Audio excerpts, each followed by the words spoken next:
Nah, terus Nabi jelaskan kenapa ini muncul fenomena pagi beriman, sore kafir, sore beriman, pagi kafir. Karena yabi'u dinahu bi'aradin minad dunya. Orang tersebut rela menjual agamanya demi mendapatkan kenikmatan dunia. Jadi dianggap agama lebih murah daripada dunia.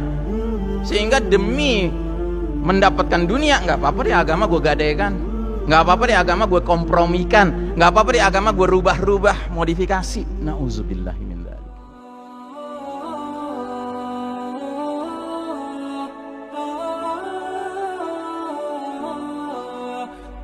Assalamualaikum warahmatullahi wabarakatuh. Alhamdulillahirabbil alamin.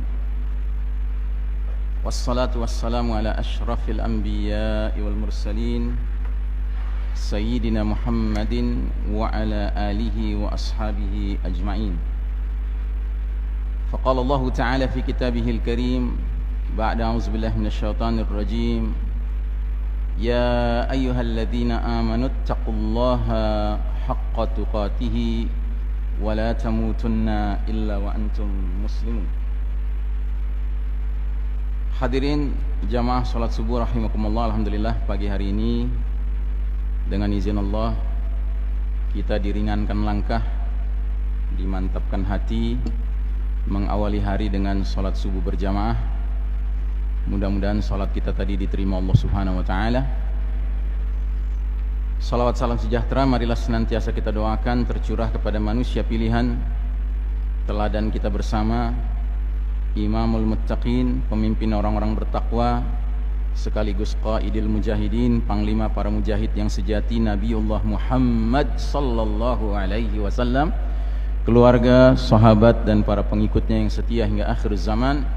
Dan semoga kita termasuk umatnya yang dirahmati Allah Ta'ala, umatnya yang berhak menerima syafaat beliau, dan umatnya yang berhak menerima air dari telaga yang akan beliau berikan kepada setiap muslim yang bercahaya wajahnya, tangannya dan kakinya, sehingga dahaga mereka hilang sepanjang di padang mahsyar. Masya Allah Ta'ala. Baik jemaah sekalian rahimakumullah, tema kita pagi hari ini adalah memelihara takwa di tengah fitnah akhir zaman. Berarti dalam bahasan ini ada dua hal yang akan kita bicarakan. Kita akan bicarakan soal takwa dan kita akan bicarakan soal fitnah akhir zaman. Dan kita akan mengawali dengan pembahasan tentang fitnah akhir zaman. Saya sudah sering menyampaikan, termasuk di masjid ini, satu realitas sejarah bahwa kita umat Islam hari ini, we are living in the darkest chapter of the Islamic history. Ini adalah babak paling kelam dalam sejarah umat Islam. Belum pernah ada babak lebih kelam dari babak kita sekarang ini. Karenanya Nabi Muhammad sallallahu alaihi wasallam menggambarkan situasi kita sekarang ini dengan kalimat badiru bil a'mali fitanan ka qita'il lailil muslim. Bersegeralah kalian beramal sebelum datangnya fitanan. Fitanan itu dari kata fitnah. Kalau fitnah itu satu ujian, kalau fitanan itu banyak ujian. Jadi Nabi memperingatkan para sahabat dan juga berarti memperingatkan kita umatnya, bersegeralah kalian beramal sebelum datangnya keadaan di mana fitnah itu banyak sekali jumlahnya, kaqita'il lailil muslim, laksana sepotong malam yang gelap gulita. Jadi Nabi sudah peringatkan akan datang suatu zaman di mana sedemikian banyaknya ujian yang dialami manusia, khususnya umat Islam, sehingga dunia ini seperti malam yang gelap gulita. Realitasnya masih ada cahaya pagi hari, siang hari, sore hari, tapi gelap di sini maknanya adalah dikepung oleh dark values, nilai-nilai yang gelap, nilai-nilai kekufuran, nilai-nilai kesyirikan, nilai-nilai kemunafikan, nilai-nilai kezaliman, nilai-nilai kepura-puraan, nilai-nilai bid'ah, ya kan? Pendek kata banyak sekali nilai-nilai gelap yang mewarnai dunia ini. Nah, apa yang menyebabkan kita berada dalam gelap ini? Kita berada dalam gelap karena memang Allah Ta'ala mentakdirkan kita mengalami ini, ujian-ujian ini. Dan ini juga dijelaskan oleh Nabi dalam sebuah hadis yang lain. Hadis yang sering saya sebut sebagai hadis periodisasi atau ringkasan sejarah umat Islam. Nabi pernah menerangkan dalam sebuah hadis riwayat Imam Ahmad bahwasanya umat ini dalam perjalanan sejarahnya dari awal Nabi diutus sampai berakhirnya umur umat Islam ini akan mengalami 5 fase, 5 babak, 5 periode. Dan uniknya hadis ini, periode demi periode, babak demi babak dijelaskan oleh Nabi dengan nama yang dikaitkan dengan karakteristik kepemimpinannya. Ya. Dan ketahuilah kita yang hidup sekarang ini berdasarkan hadis ini, diteropong dari hadis ini, kita sedang hidup di babak keempat, Pak. Sudah hampir menuju babak terakhir nih, babak kelima, tapi masih di babak keempat. Dan ketahuilah babak keempat itu disebut oleh Nabi dengan babak mulkan jabriyatan, babak kepemimpinan para penguasa yang memaksakan kehendak mereka. Jadi dari segi penamaan saja, babak ini sudah tergambar sebagai babak yang paling mengerikan. Karena mereka-mereka yang ada di panggung kepemimpinan di babak ini akan memaksakan kehendak mereka, yang berarti mengabaikan kehendak Allah dan Rasulnya. Sampai sini jelas ya? Jelas sampai sini? Ya. Orang yang setuju dengan apa yang saya uraikan akan bisa merasakannya. Tetapi orang yang tidak merasakannya pasti nggak setuju. Dia akan mengatakan, oh nggak gitu-gitu amat, Ustaz, umat Islam keadaannya baik-baik aja sekarang. Gitu. Bahkan kita sedang bangkit di mana-mana. Gitu. Ya maaf ya, kalau ada yang berpendapat begitu, saya menganjurkan kepada dia, tolong berwudu lagi deh. Jangan-jangan tadi wudunya kurang bagus, masih ngucek-ngucek mata gitu loh, masih belekan kali. Ya. Kalau kata anak muda sekarang, jaka sembung, kagak nyambung. Gitu. Tapi bagi mereka yang punya perasaan, bisa menghayati bahwa memang benar situasi kita sekarang ini situasi yang sangat memprihatinkan. Dan sejak kapan kita masuk ke babak keempat ini? Semenjak Allah Ta'ala mentakdirkan berlakunya sebuah sunnatullah, sunnah hukum Allah, yang disebut dengan sunnatut tadawul, sunnah pergiliran. Ini juga harus kita pahami, Pak. Jadi dalam surat Ali Imran 140 Allah menerangkan sebuah sunnatullah yang disebut dengan sunnatut tadawul, berbunyi sebagai berikut: wa tilkal ayyamu nudawiluha bainan nas. Demikianlah masa kejayaan dan keruntuhan, kemenangan dan kekalahan kami pergilirkan di antara umat manusia. Jadi ini sunnatullah gitu loh. Kita umat Islam pernah berjaya, Pak, memimpin dunia ini, Masya Allah. Dan ketahuilah, kita memimpin dunia bukan setahun 2 tahun, Pak, bukan 10 tahun 20 tahun, bukan, Pak, bukan 100 tahun 200 tahun, tidak, Pak, 1342 tahun kita memimpin dunia ini, Pak. Sadarilah itu. Kita ini punya pengalaman kepemimpinan yang dahsyat, Pak. Cuman baik Anda maupun saya, kita lahir di babak keempat, babak di mana Allah sudah cabut hak kepemimpinan dunia Islam atas dunia ini, untuk kemudian Allah berlakukan ayat ini. Dan Allah serahkan kepada siapa? Ingat ya, Allah yang menyerahkan atas kehendak Allah. Dan kehendak Allah pasti banyak hikmahnya. Allah serahkan pada siapa? Pada Barat, Eropa, Amerika, yang tidak lain adalah siapa? Al-Yahud wan Nasara, kaum Yahudi dan Nasrani. Iya toh? Dan ini sejalan dengan hadis Nabi yang lain lagi yang sudah mengingatkan 15 abad yang lalu akan tiba masanya di mana kita umat Islam, whether you like it or not, senang nggak senang, suka nggak suka, bakal mengalami zaman diatur sama mereka, Yahudi Nasrani. Hadisnya bagaimana bunyinya? La tattabi'unna sunanal ladzina min qablikum shibran bi shibrin wa dhira'an bi dhira'in hatta law dakhalu fi juhri dabbin lattaba'tumuhum.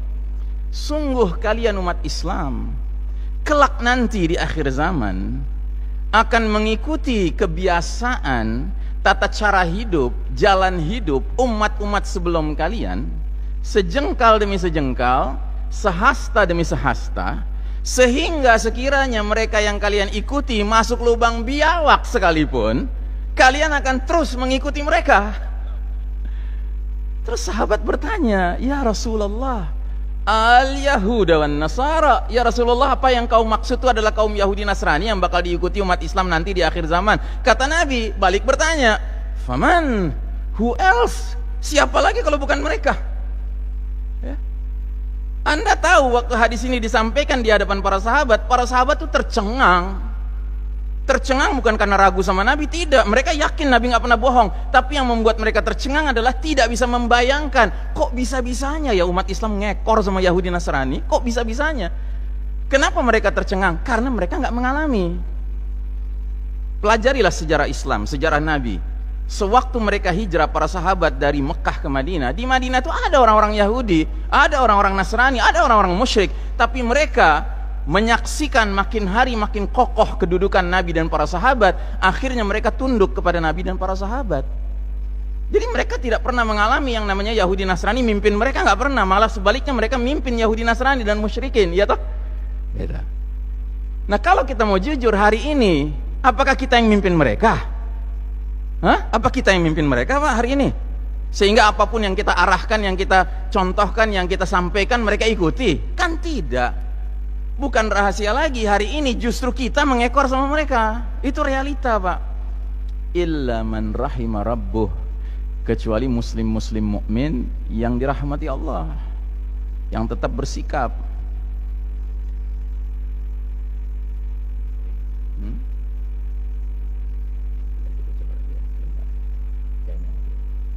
Kayaknya masuk mestinya.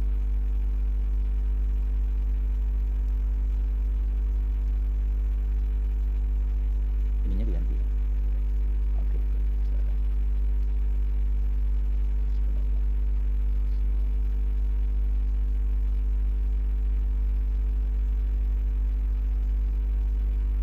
Nggak mau juga. Duplikat nggak mau juga.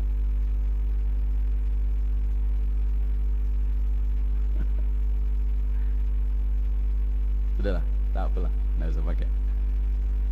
Mohon maaf ya, ini kelihatannya nggak cocok laptopnya dengan kabelnya,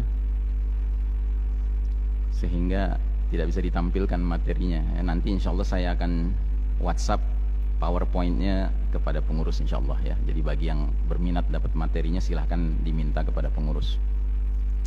Nah, jadi saudaraku rahimakumullah,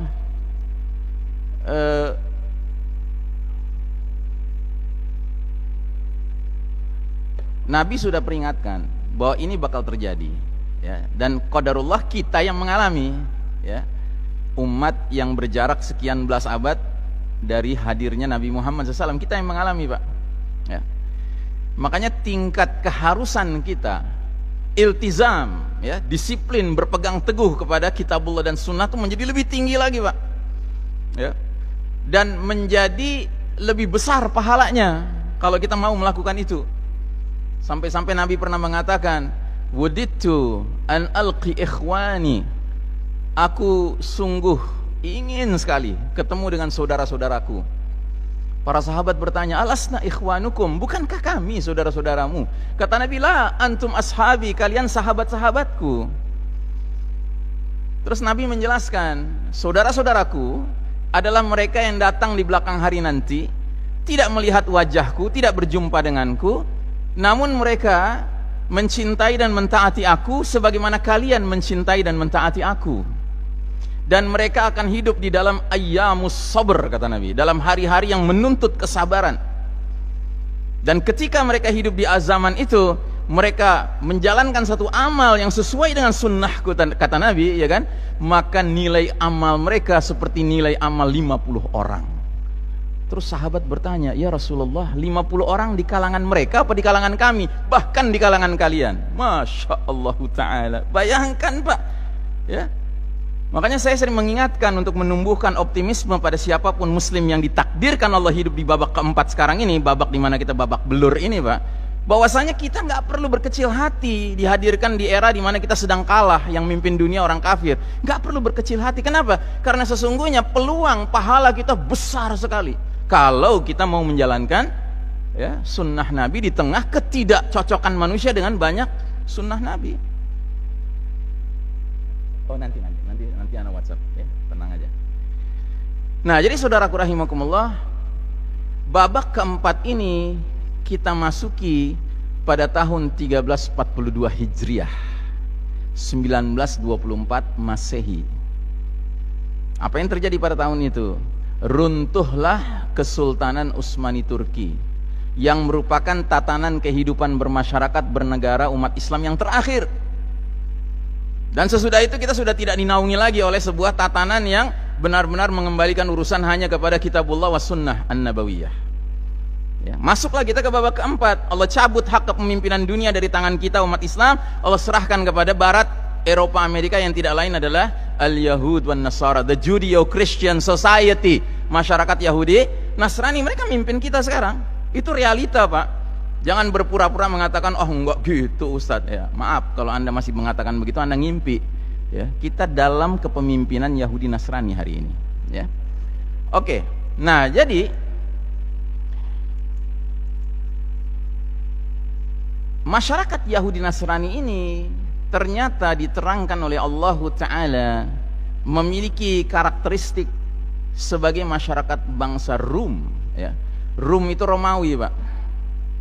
Dan dalam surat Ar-Rum ayat ke-7 Allah terangkan karakteristik dasar dari masyarakat Rum ini.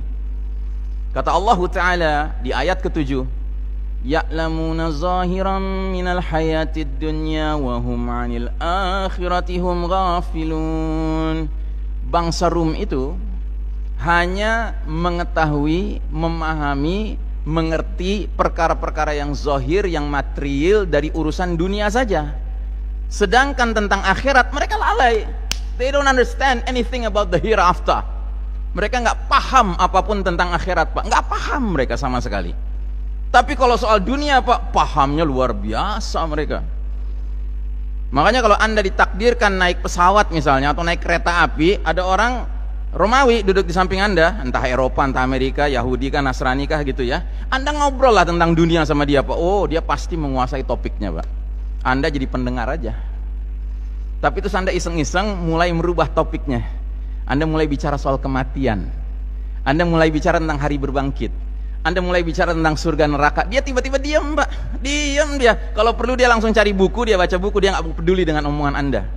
Kenapa? They don't understand. Mereka nggak ngerti, nggak meyakini, nggak mengimani. Gitu. Nah, itu yang mimpin kita hari ini, Pak. Yang mimpin kita hari ini luar biasa mengertinya tentang urusan dunia, tetapi soal akhirat they don't know nothing. Nggak ngerti mereka. Ya, kita yang ngerti, Pak. Tinggal masalahnya setelah ngerti, mau nggak kita mengimani, mau nggak kita la raiba fihi, nggak punya keraguan terhadapnya.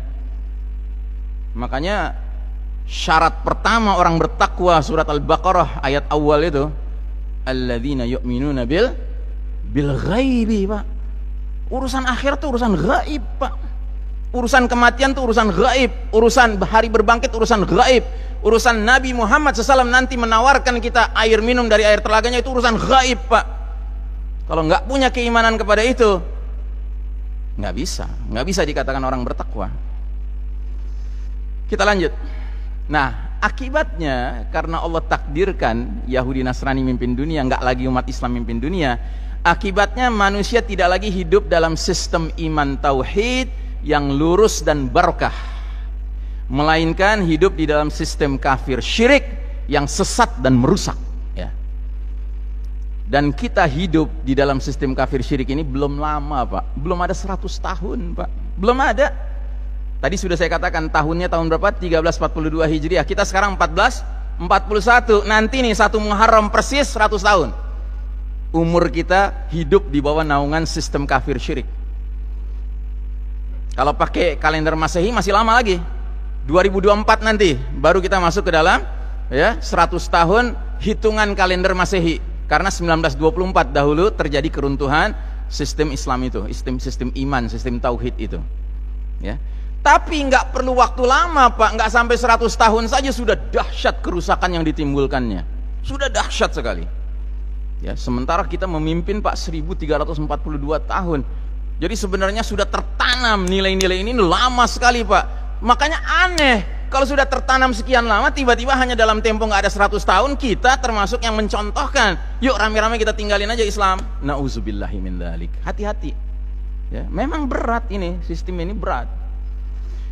Nah, jadi saudaraku rahimakumullah, selanjutnya kaum kafir Yahudi Nasrani ini, mereka dalam merancang, membangun dan mengokohkan sistem kafir syirik ini, mereka kasih nama, Pak. Mereka perkenalkan sistem kafir syirik seperti apa yang mereka ingin wujudkan, dan mereka perkenalkan dengan istilah bahasa Latin, Pak. Namanya Novus Ordo Seclorum. Ya. Kalau Anda ingin tahu tulisan itu, lihatlah uang $1 Amerika Serikat. Di salah satu sisinya itu ada gambar lingkaran, di bawahnya ada tulisan The Great Seal. Seal itu stempel, Pak, materai.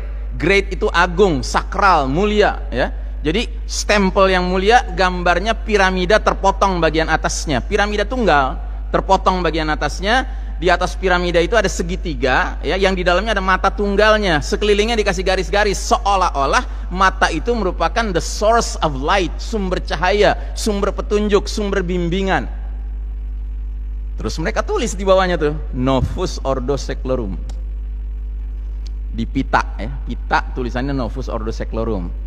Kayak kalau di burung Garuda tuh ada pita di bawahnya, Bhinneka Tunggal. Bener nggak sih Bhinneka Tunggal Ika? Oh, bener ya? Ya, oke, masih tahu saya. Apa artinya Novus Ordo Seclorum? Novus artinya new, baru. Ordo artinya order, tatanan. Seclorum artinya sekuler, artinya world, dunia. Jadi Novus Ordo Seclorum maknanya apa? New world order, tatanan dunia baru. Ya.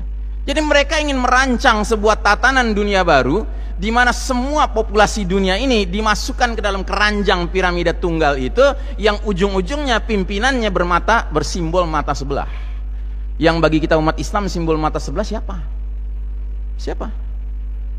Innahu a'waral aini wa inna rabbakum laisa bi'a'war. Kata Nabi Muhammad SAW, sesungguhnya Dajjal itu bermata sebelah, sedangkan Rabb kalian Allah Ta'ala tidak bermata sebelah. Terus mereka tulis di atasnya, ada pita lagi pada bagian atasnya, Annuit Coeptis, lagi-lagi bahasa Latin. Ingin mengesankan bahwa ini urusannya terkait dengan Bible, gitulah, terkait dengan kitab suci. Karena kitab suci pakai bahasa Latin kan? Itu juga keliru sebenarnya. Dulu Isa alaihissalam bukan pakai bahasa Latin, pakai bahasa Aramaik, ya kan? Nah, jadi apa artinya Annuit Coeptis? Annuit Coeptis artinya He has favored our undertakings. Dia, si mata sebelah itu, telah merestui, meridhai, telah senang dengan our undertakings, upaya-upaya kami. Upaya apa, Pak? Upaya mewujudkan sebuah tatanan dunia, sistem dunia, yang seluruh aspek hidupnya online dengan nilai-nilai kekufuran Dajjal. Itu yang mereka ingin arahkan kita, sadar tidak sadar menerimanya.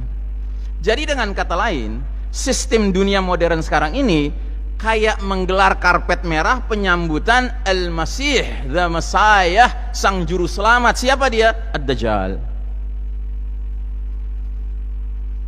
Dan kita umat Islam didorong untuk turut serta menyambut kedatangan si Dajjal ini, yang padahal bagi kita Dajjal ini a'zamul fitnah, fitnah yang paling dahsyat sepanjang zaman, kata Nabi SAW. Masa kita sambut, masa kita berikan karpet merah sama dia? Tidak. Kita siapkan senjata-senjata kita untuk menghadapi dia. Itu pun kita nggak menantang dia, karena Nabi pernah mengatakan, man sami'a bid Dajjal falyan'a anhu. Barang siapa dengar Dajjal sudah mendekat ke kampung halamannya, menjauh dari dia, hindari dia. Jangan sok-sokan berani menghadapi Dajjal. Kenapa? Karena kata Nabi, ada seorang laki-laki yang asalnya beriman, begitu dia penasaran pengen ketemu Dajjal, di depan Dajjal langsung jadi pengikut Dajjal, jadi hambanya Dajjal. Karena apa? Karena hebatnya tipu daya dan sihirnya Dajjal. Nah, jadi tatanan dunia baru ini oleh seorang penulis Muslim berkebangsaan Inggris namanya Ahmad Thompson. Beliau memberi nama tatanan dunia baru ini dengan sebutan sistem Dajjal, ya. Jadi ini sistem Dajjal, Pak, hari ini yang menguasai dunia kita ini. Di bidang apa? Ya, in every aspect. IPOL, Exosbud, Milpenkum, semua Pak, ideologi politik, ekonomi, sosial, budaya, militer, pertahanan, keamanan, medis, farmasi, pertanian, peternakan, semua bidang Pak. Dan itu make sense, masuk di akal. Kenapa? Ya namanya orang kafir Pak, mimpin dunia, tentu dia ingin dong nilai-nilai kekafiran itu dia sebarkan. Orang dia sudah komitmen dengan syaitan, sedangkan syaitan sudah mengatakan di depan Allah Ta'ala, ya kan? Ya Allah, berikan tangguh kepadaku, jangan serta-merta aku dimasukin ke neraka, gitu. Kata Allah, oke, aku beri tangguh. Begitu diberi tangguh, dia bilang apa? Dia bilang, karena engkau telah menetapkan aku sesat, maka aku akan sesatkan manusia sebanyak-banyaknya. La'atiyannahum thumma la'atiyannahum min baini aydihim wa min khalfihim wa an syama'ilihim wa an aymanihim. Aku akan datangi mereka dari depan, dari belakang, dari kanan, dari kiri, sehingga engkau tidak akan temukan kebanyakan mereka bersyukur dan taat kepadamu. Itu kebulatan tekad syaitan Pak. Nah yang mimpin dunia hari ini Hizbus Syaitan, ya, pasukan syaitan, ya. Nah jadi saudaraku rahimakumullah,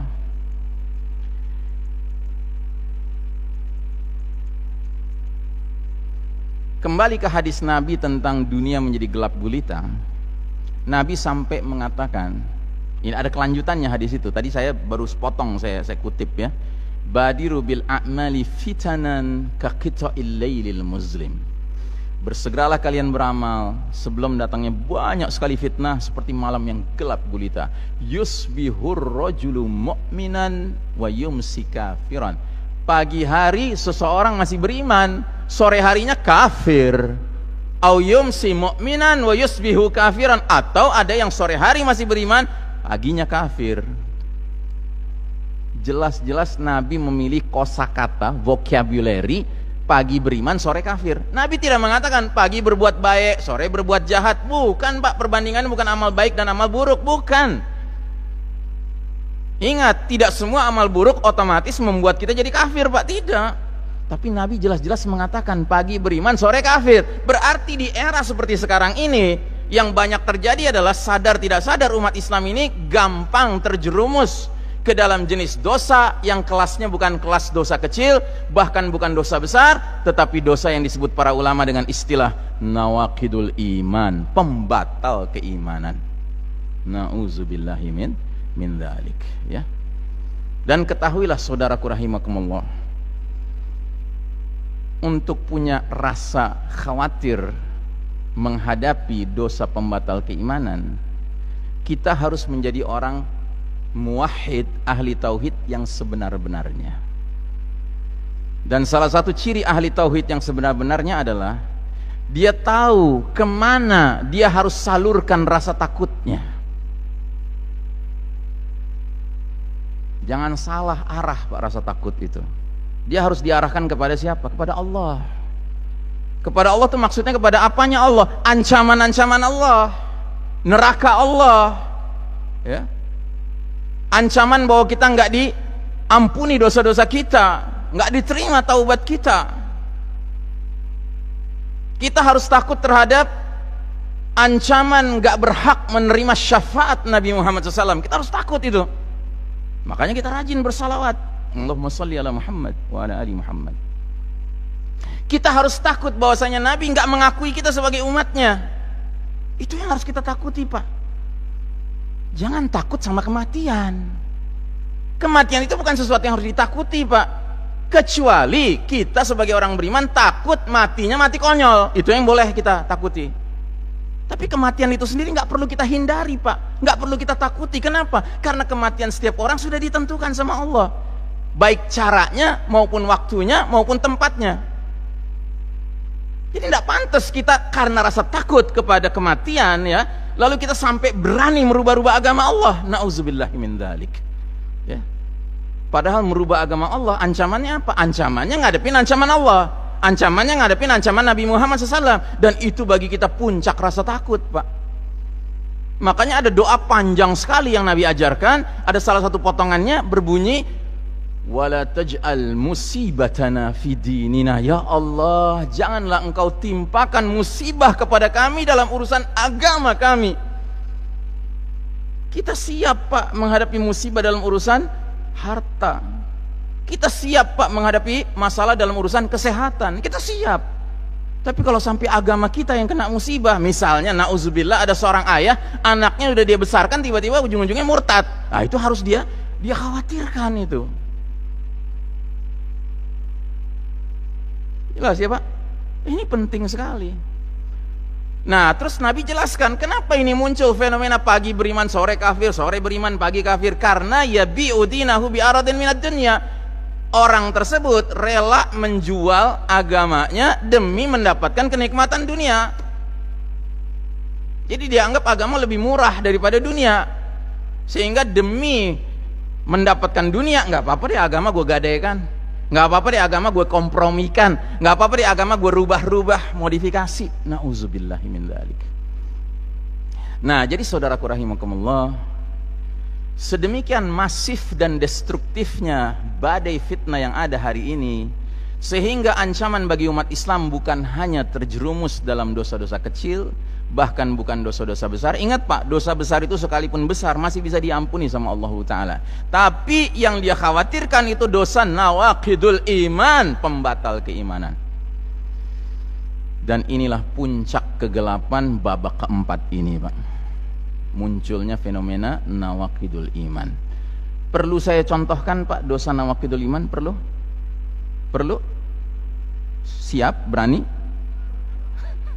Tapi saya sudah nyontohkan kok di majelis ini. Singkatannya aja ya. Satu contoh dosa yang membatalkan iman adalah mengucapkan kata-kata semua agama sama, semua agama baik, semua agama benar. Itu membatalkan iman Pak. Kalau nggak percaya catat dalilnya. Ali Imran 19, Ali Imran 85, Al-Hijr ayat 2. Saya nggak akan jelaskan, nanti Anda cari sendiri. Saya ulangi, Ali Imran 19, Ali Imran 85, Al-Hijr ayat 2. Itu satu contoh. Contoh kedua, al-istihza'u bid-din, mengolok-olok agama ini, itu termasuk pembatal keimanan Pak. Jangan main-main Pak. Makanya sudah sepantasnya Pak, bahwa kalau kita mendengar atau melihat atau membaca tulisan yang isinya mengolok-olok agama Allah, darah kita harus mendidih Pak. Itu harus. Kenapa? Karena orang yang melakukan hal itu, dia bukan terlibat dalam dosa kecil, bukan dalam dosa besar Pak. Dosa yang membatalkan imannya. Dan jangan salah Pak, kalau kita ikut tertawa, ikut terbahak-bahak dengan lawakan mengolok-olok agama Allah, dosa kita sama dosa pelawaknya sama Pak. Catat An-Nisa 140. Sedangkan tadi soal dosa membatalkan iman lewat olok-olok agama, surat At-Taubah 65-66. Qad kafartum ba'da imanikum, sungguh kamu sudah kafir setelah kamu tadinya beriman. Gara-gara apa? Mengolok-olok ayat Allah, mengolok-olok Rasul Allah, mengolok-olok kitab Allah, mengolok-olok din Allah, ya. Nauzubillahi min dzalik. Dan hari ini orang mengolok-olok agama ada atau enggak Pak? Ada apa enggak? Ada ya. Lolos apa ketangkep sama polisi? Hah? Lolos ya. Kenapa lolos? Tolong direnungkan baik-baik. Nah, jadi saudaraku rahimakumullah, itu fitnah akhir zaman. Sekarang kita bicara takwa.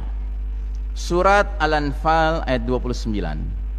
Kata Allah Ta'ala dalam ayat ini, ya ayyuhalladzina amanu in tattaqullaha yaj'al lakum furqanan. Hai orang-orang beriman, jika kamu bertakwa kepada Allah, niscaya Allah akan berikan kepadamu furqan. Apa furqan Pak? Pembeda. Pembeda antara apa?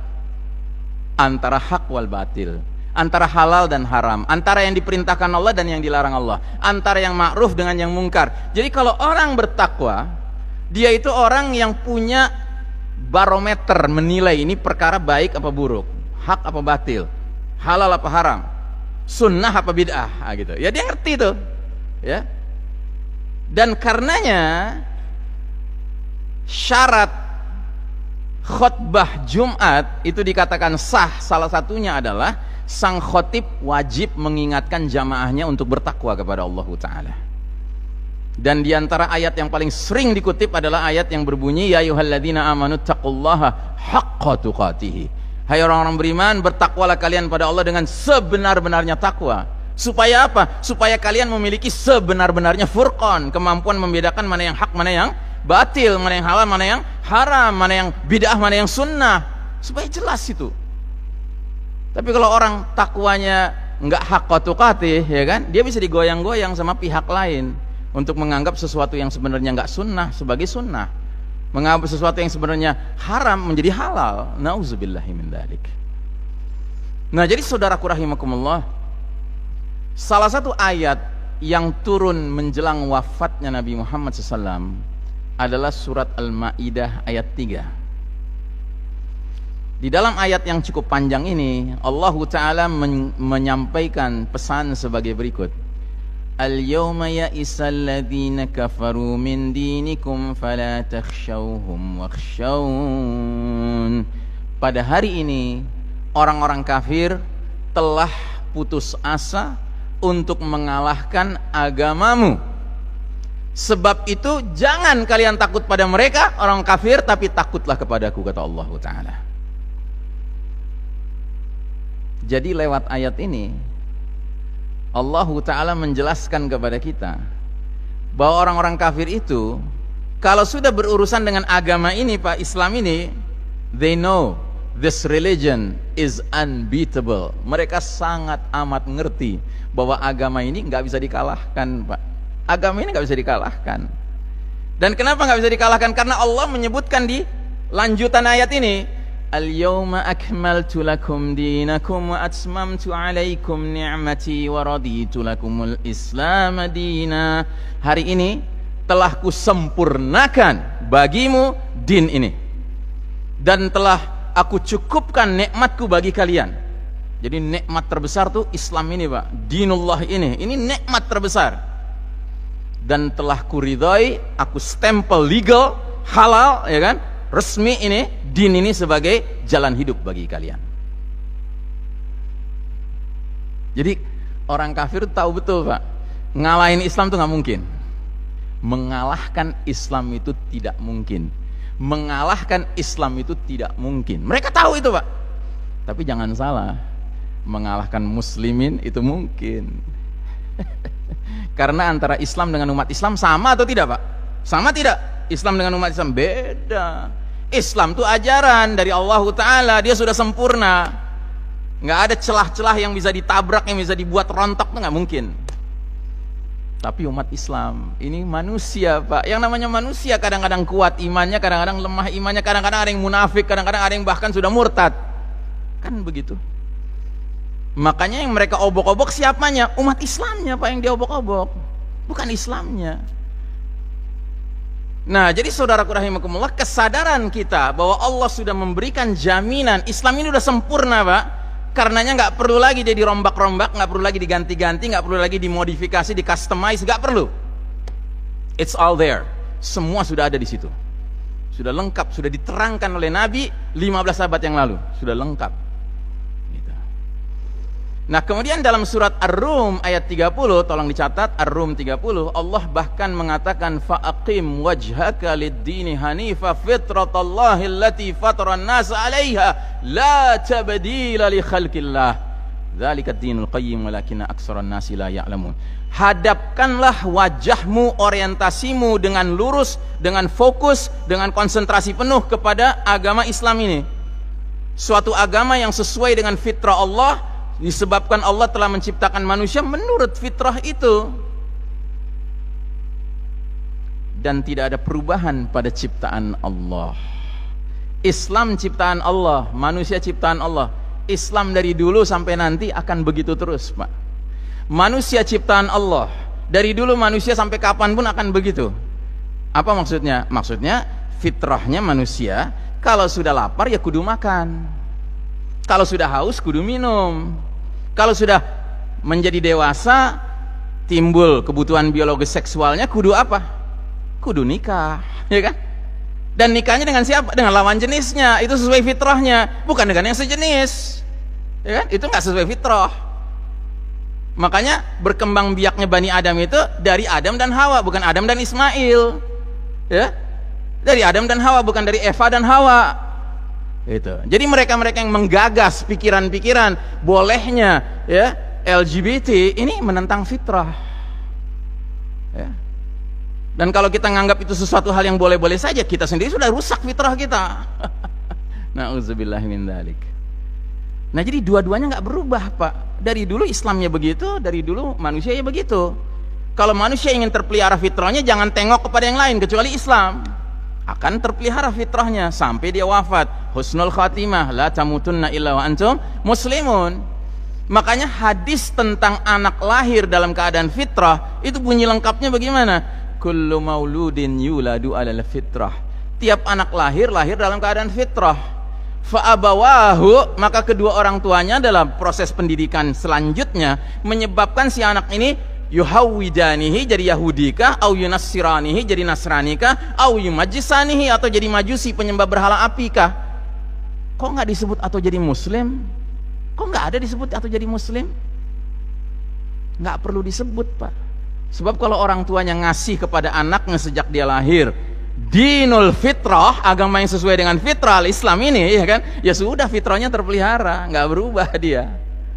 Kan begitu. Nah, saudaraku rahimakumullah, ada hadis di mana Nabi memperingatkan, sekalipun Islam ini sudah sempurna, tapi yang menegakkannya itu manusia.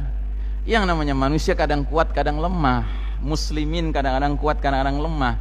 Sehingga Nabi jelaskan, ada satu hadis tentang kemungkinan ikatan Islam itu sekalipun sudah berdiri kokoh, mentereng, cemerlang, ya, Islam hadir dengan segenap pilar-pilarnya, ipol exosbut mil penkumnya, ya kan, bisa saja dia runtuh lagi. Dan cara runtuhnya bagaimana? Jelas tegas Nabi menggambarkan, la tunqadhanna ural islami urwatan kullaman taqadat urwatun tashabbathan nasu billati taliha. Ikatan Islam itu akan terurai simpul demi simpul, one by one, satu persatu. Dan jika satu simpul terurai, manusia gelayutan pada simpul berikutnya yang masih tersisa. Itu terurai lagi, pegang lagi simpul berikutnya, dan seterusnya. Fa awwaluhunna naqdan al-hukmu wa akhiruhunna as-shalah. Yang paling awal simpulnya copot, simpul apa? Urusan hukum. Dan yang paling akhir urusan apa? Urusan apa? Urusan sholat, Pak. Nah, ketika umat Islam melemah, runtuhlah bangunan Islam yang besar ini tahun 1924 1342. Yang paling pertama runtuh apa, Pak? Hukumnya. Begitu tadinya ada khilafah Kesultanan Utsmani Turki, terus muncul sang pengkhianat Mustafa Kemal mendirikan Republik Turki modern yang berpaham berideologi nasionalisme dan sekularisme. Apa yang dia kerjakan? Nomor satu, dia katakan tidak ada lagi hukum Islam. Hukum yang berlaku hukum sekuler, ya. Dan ternyata itu menular kepada negeri-negeri muslim lainnya, Pak. Dan umumnya negeri muslim lainnya tadinya pakai hukum Islam, akhirnya pakai hukum mantan penjajahnya. Kalau tadinya dijajah sama Inggris, biasanya pakai hukum Inggris. Ya, adalah satu dua hukum adat setempat masih dipakai, hukum Islam masih dipakai, tapi bukan itu yang pokoknya dan bukan itu satu-satunya, tidak. Tapi hukum Inggris lebih dominan. Ada sebuah negeri muslim pernah dijajah Belanda, Pak, ya kan? Belandanya udah terusir, hukum Belandanya awet di situ. Ya. Ya, adat istiadat setempat masih ada lah sana sini, hukum Islam sana sini sedikit-sedikit masih ada. Tapi yang jelas bukan hukum Islam lagi yang memimpin, yang mengatur. Itu yang paling pertama terurai, Pak. Tapi karena orang kafir itu benar-benar ingin menyebarluaskan kekafiran mereka, mereka berpikir bagaimana supaya bukan hanya hukumnya, politiknya akhirnya berubah. Sudah nggak dikenal lagi politik Islam, sudah nggak dikenal, Pak. Sekarang politik ya politik kriptokrasi. Itu yang terbaru sekarang, Pak. Ya, kriptokrasi.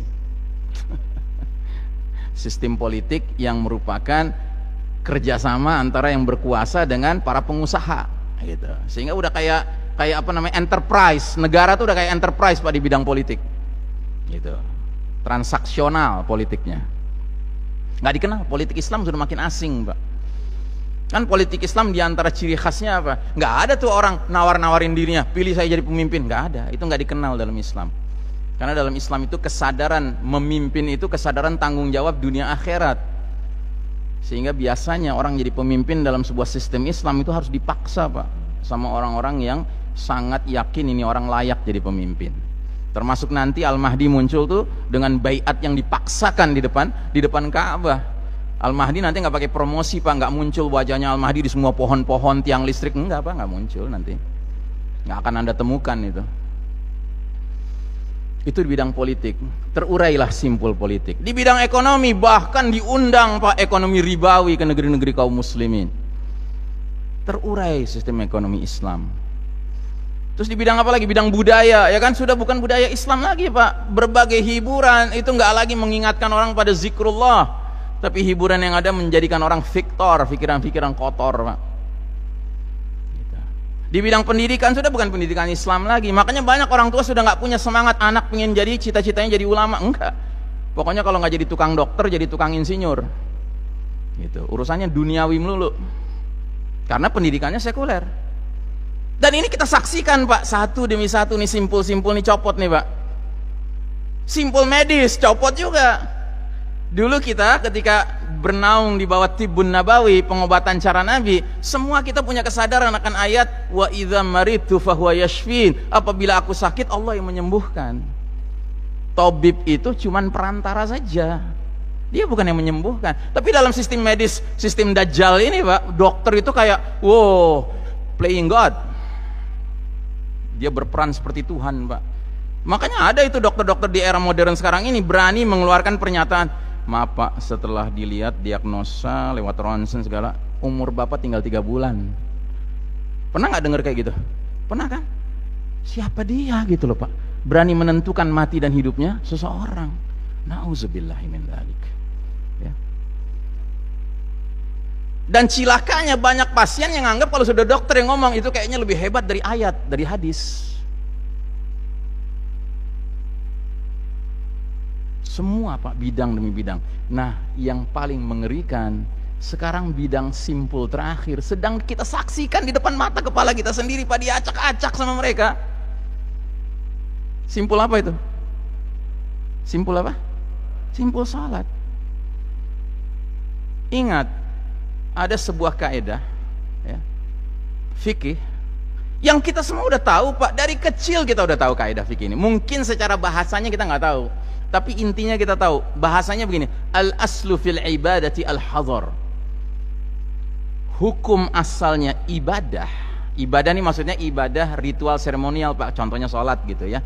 Contohnya mengelola jenazah, contohnya umroh, contohnya haji, contohnya menyembelih, ya kan? Itu semua ibadah ritual seremonial.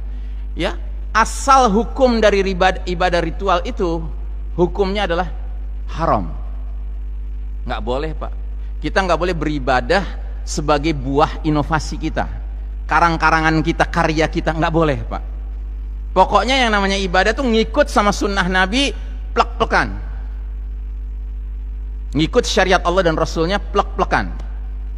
Lain halnya dengan muamalah. Kalau muamalah itu sebaliknya, ya, dalam urusan jual beli asal hukumnya semuanya dibolehkan kecuali yang diharamkan, kecuali yang dilarang.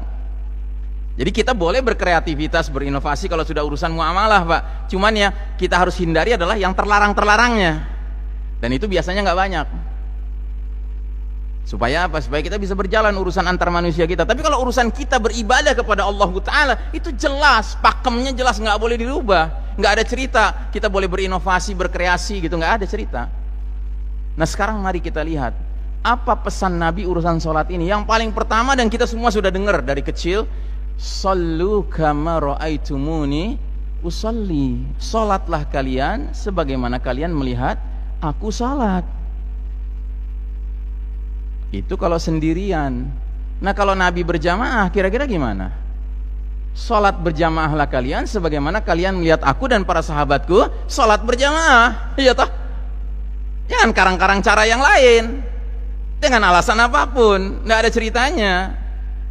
Karenanya suatu ketika para sahabat menyampaikan kesaksian sebagai berikut. Kana Rasulullah sallallahu alaihi wasallam ya'tina fayamsahu awatiqana wa sudurana wa yaqulu la takhtalif sufufakum fatakhallafa qulubakum. Suatu ketika Nabi mau memimpin sholat, ya kan? Nabi datang itu para sahabat yang di belakang dia lagi berbaris, dipegang dada-dada mereka, bahu-bahu mereka dirapihkan sama Nabi sedemikian rupa sambil Nabi bilang, janganlah berselisih kalian dalam shaf kalian sehingga berselisihlah hati kalian. Ingat ya, berselisih itu maknanya bukan sekedar jangan nggak lurus, ya kan? Tapi jangan nggak rapat. Itu maksud berselisih. Ingat ya, yang ngomong bukan Iksan Tanjung nih. Ini yang ngomong Nabi ya, bukan saya Pak. Jadi urusan Anda dengan Allah. Sebab Anda mengikuti Nabi itu urusannya dengan Allah, bukan dengan saya.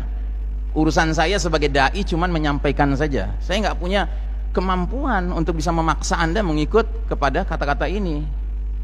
Dan ini hadis riwayat Ibnu Hibban, sahih hadisnya.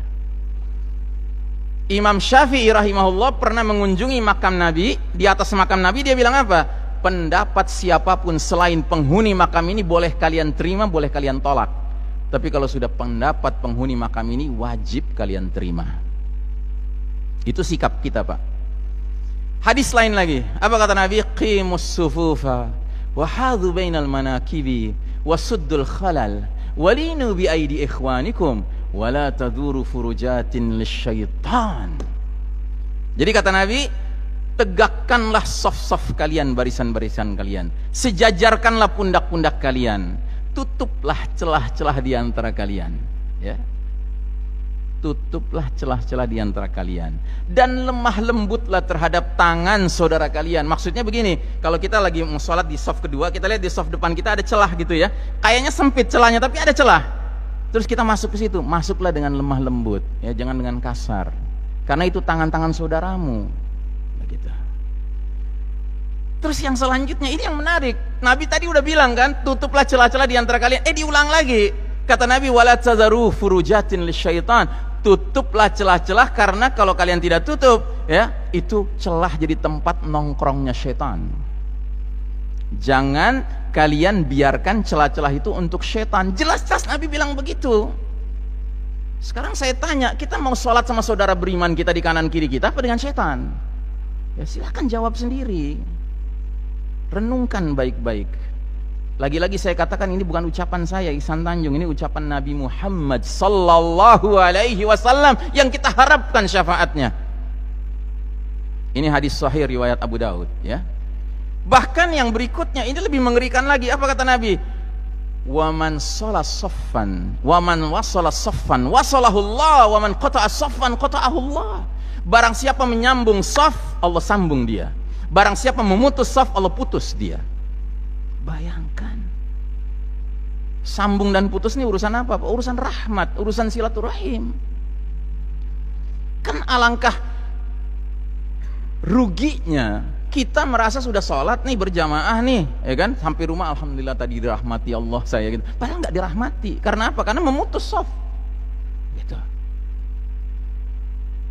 Terus yang berikutnya apa kata Nabi? Ala tasuffuna kama tasufful malaikatu inda rabbiha. Tidakkah kalian bersaf berbaris sebagaimana para malaikat berbaris bersaf di depan Rabb mereka? Kan para sahabat bingung, gimana itu para malaikat bersaf berbaris di depan Allah Ta'ala? Dijelaskan sama Nabi, yutimmuna as-sufufal awwal wa yatarassuna fis saf. Mereka berlomba ingin di saf yang terdepan dan mereka saling menempel, saling merapat satu dengan lainnya. Gitu.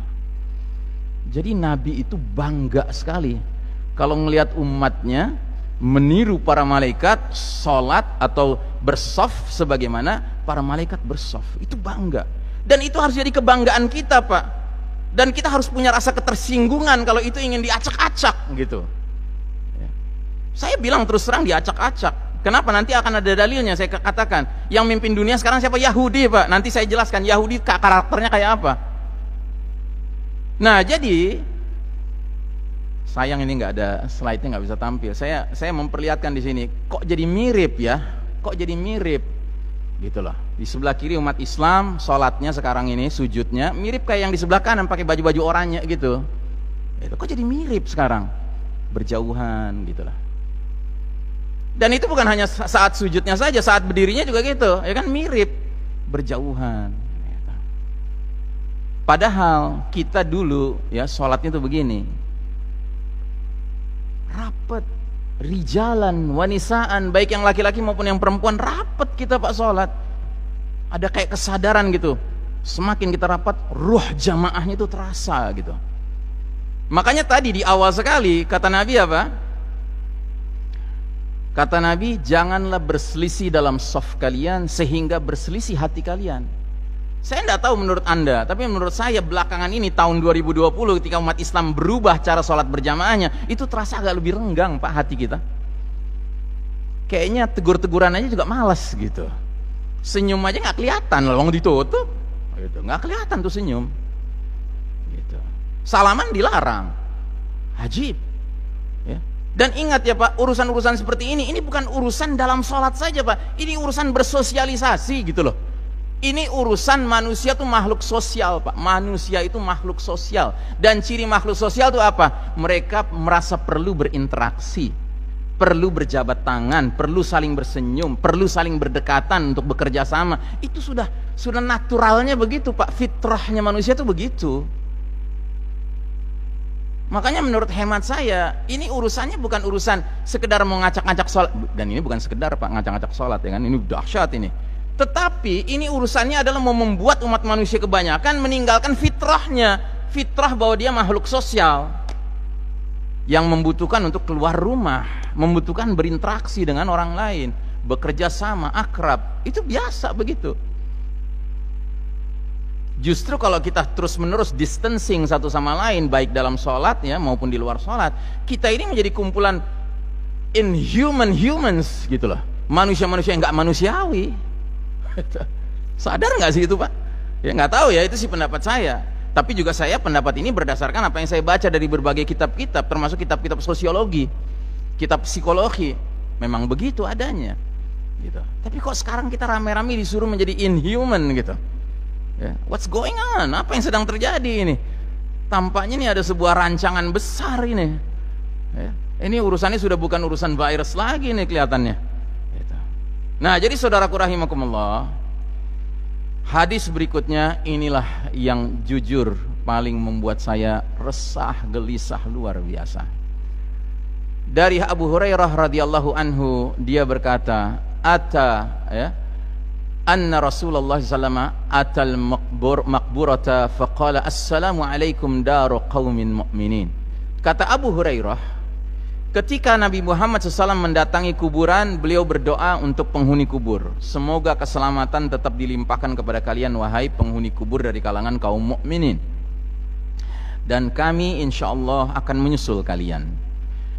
Aku senang bila mana aku bisa bertemu dengan saudara-saudaraku. Para sahabat bertanya, bukankah kami saudara-saudaramu? Oh tidak, kalian sahabat-sahabatku. Adapun saudara-saudaraku adalah mereka yang datang setelahku nanti. Bagaimana engkau bisa mengenali umatmu ya Rasulullah, padahal mereka nanti datangnya?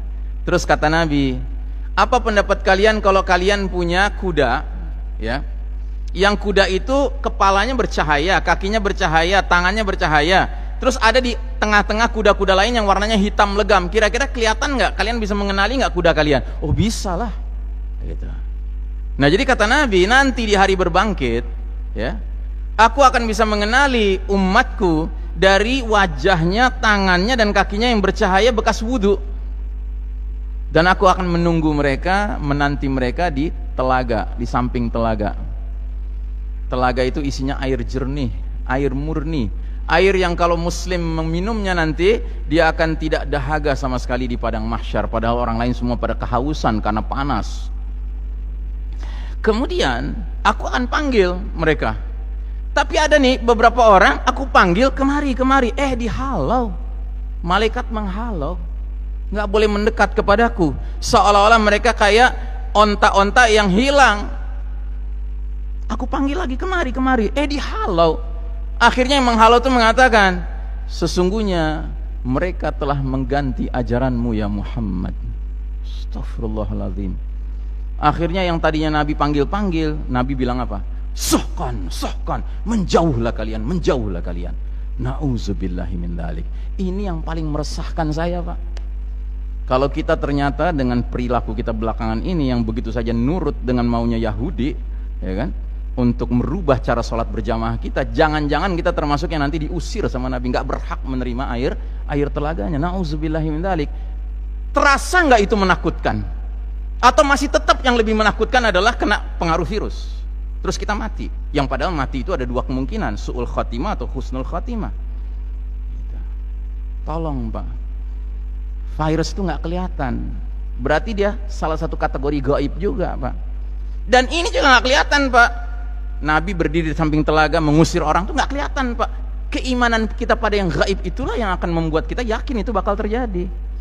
Nih dua jenis gaib nih Pak, Anda mau lebih beriman pada yang mana? Silakan saja Anda banding-bandingkan gitu loh. Kalau saya nggak mau ngambil resiko Pak, bukan berarti saya mau nantangin kena virus Pak, enggak, saya juga nggak mau kena virus. Ngeri saya ngebayanginnya gitu. Cuma kan kalau memang kita harus kena, ya itu takdir Allah. Sakit sembuhnya orang kan Allah yang mentakdirkan. Bahkan tuh virus aja nggak bisa nentuin kemana dia mau datang gitu. Nah, jadi saudaraku rahimakumullah, dalam surat Al-Maidah 82, apa kata Allah? latajidanna asyaddan nasi adawatan lilladzina amanul yahuda walladzina asyraku. Sungguh engkau Muhammad akan temukan orang-orang yang paling hebat permusuhannya kepada kaum beriman adalah kaum Yahudi satu dan kaum musyrikin dua. Ini dua kaum ini Pak, dahsyat permusuhannya kepada kita. Lihat itu kaum musyrikin di Xinjiang, ya betapa zolimnya mereka. Masjid-masjid di Xinjiang sekarang dibakar-bakarin Pak. Kita nggak tahu, nggak nyampe beritanya ke kita, kecuali bagi mereka yang dapat beritanya. Gitu. Jahat mereka Pak. Musyrik Yahudi itu jahat. Dan ini Allah yang ngomong ya, bukan saya yang ngomong.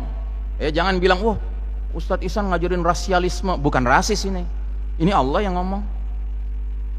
Berani Anda tuduh Allah rasis? Nauzubillahi min dzalik. Nah, terus kata Nabi apa tentang kaum Yahudi ini? Nabi bilang dalam sebuah hadis, innal yahuda qad saimu dinahum. Sesungguhnya kaum Yahudi itu udah bosan sama agama mereka. Wahum qaumun hasadun, dan mereka itu kaum yang hasadnya luar biasa, terutama kepada umat Islam dalam 3 perkara. Jadi hasadnya kaum Yahudi kepada kita Pak, itu dalam 3 urusan Pak. Urusan pertama apa? Raddis salam. Kebiasaan umat Islam kalau saling berjumpa ngucapin assalamualaikum, dijawab raddus salam, dibalas alaikumussalam. Itu geram betul itu Yahudi ngeliat kita Pak. Yahudi paling gak suka ngeliat umat Islam itu saling berukhuwah, saling berkasih sayang, saling membagi senyumnya, makanya ditutup Pak, ya kan? Saling berjabat tangan, makanya dilarang gitu, nularin nanti, ya kan? Padahal kata Nabi dalam sebuah hadis, 2 muslim saling berjumpa, mereka jabatan tangan, ya kan? Selama itu rontok tuh dosa-dosa di antara mereka. Masya Allah Ta'ala.